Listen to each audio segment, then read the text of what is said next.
further ado, I'm going to teach you how to do the non-line medevac request. Stay with me as we go through all 9 lines, alright? Make sure you have pen and paper. Starting with line 1, which is location of the pickup site, okay? You want to make sure that you have an 8-digit grid at least when you are ready to give that line 1 location, okay? Line 2 is radio frequency and call sign. Make sure you give that. That's self-explanatory. After that, we're going into line 3, which is number of patients by precedence, okay? Is the casualty urgent surgical, priority, or routine? Okay, you want to make sure you give that based on your evaluation, alright? Line 4 is special equipment required, okay? Do you need a hoist? Maybe you need a ventilator. There's multiple things that you could need, so make sure you put that in line 4. Or maybe you don't need anything at all, and in this case you could say none. Line 5 is the number of patients by type, okay? Are they a litter or are they ambulatory? Ambulatory just means that they can sit up. Next thing is security of the pickup zone, alright? Is there possible baddies in the area or are there no baddies in the area? You need to let them know, okay? Line 7 is method of marking for the pickup site, right? Are we using VS17 panels? Are we using smoke? You gotta give us some way to tell the bird how they know it's you, alright? And line 8 is patient nationality and status. Are they U.S. military? Are they a civilian? Non-U.S. military? Make sure to annotate that, okay? And line 9 is NPC contamination, alright? Is it nuclear, biological, or chemical, or none? During peacetime for line 9, you can give a terrain description of the pickup site, okay? Hey, you there? You okay? Good, I need you to wake up. Cause you got fire guard. Man, I've been gone for a little bit, okay?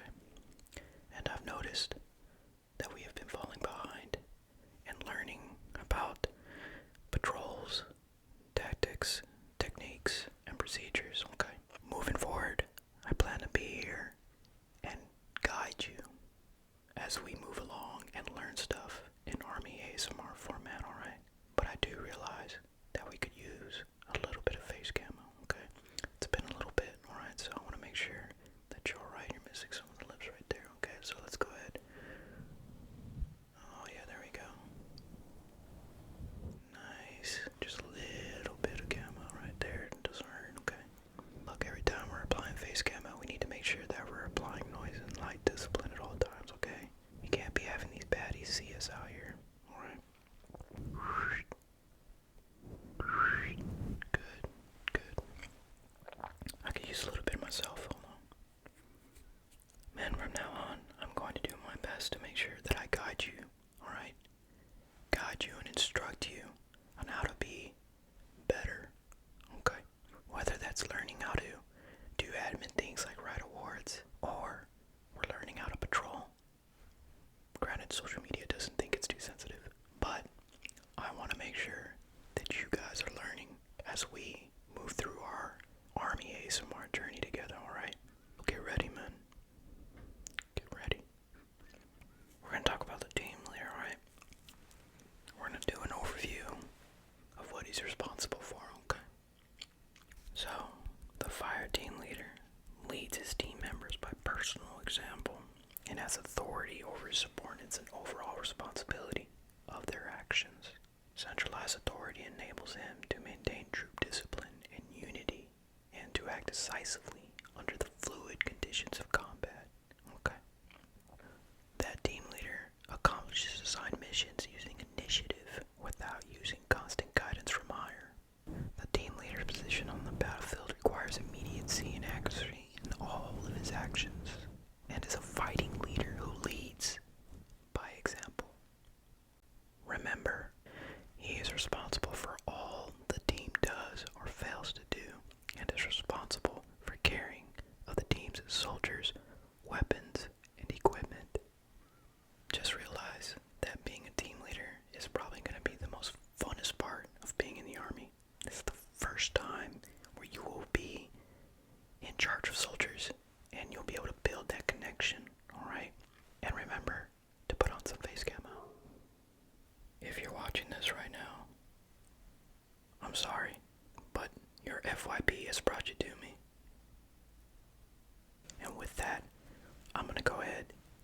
guess everything wrong about you. Okay? Starting with face camo. Chances are you've never put on face camo before. Okay? Very few have actually put it on, but you're probably one of those who haven't, and that's perfectly fine. We're gonna get you there. Okay? The next thing, you've probably never done fire guard before. Fire guard, and I don't just mean any kind of fire guard, I mean 0300 fire guard, the most perfect fire guard shift you can do. I'm also going to go ahead and assume that you've never had to do PT at 0630. You surely have never had to wake up so damn early after staying up, partying with the boys in the barracks, just to turn around and run a 5 mile in under 40, huh? Yeah, I didn't think so. You probably also have never had a good smoke session. Huh? Kids nowadays don't have to go through that, but, back in the heyday, everyone deserved a good scuffling. It's what you needed. Alright, just like you need some face camo right now, we could definitely get you. What is a Medevac? The term Medevac is an abbreviation of a medical evacuation and can be used to describe the act of evacuating patients, but also as a reference to aircraft used to perform the evacuation. Okay. Now remember, an evacuation can be performed during wartime, during a national emergency, or in specific instances where a medical evacuation is required after an accident, attack, etc. Now remember, when performing a medical evacuation, there are concerns over prioritizing patients. The medical term triage refers in part to placing priority on which casualties are treated first. In the context of medical evacuation, this includes priority on who must travel first in terms of injury severity, alright, as well as treatment availability.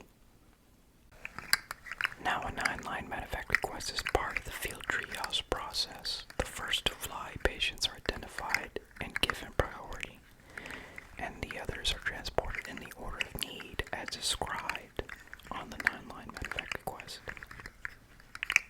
If you got all that, we are now going to move on to what the 9-line medevac is. We are going to learn about the infantry squad leader. The squad leader is a senior infantry soldier in the squad and is responsible for everything the squad does or fails to do. Okay. During operations, the squad leader is a subject matter expert on all individual battle drills, alright? He's also the subject matter expert for all of the squad's organic weapon systems. He uses control measures for direct fire and tactical movement effectively. He's also controlling the movement of the squad and controls the rates of fire. Now the squad leader fights the close fight by fire movement with 2 fire teams and available supporting weapons. He also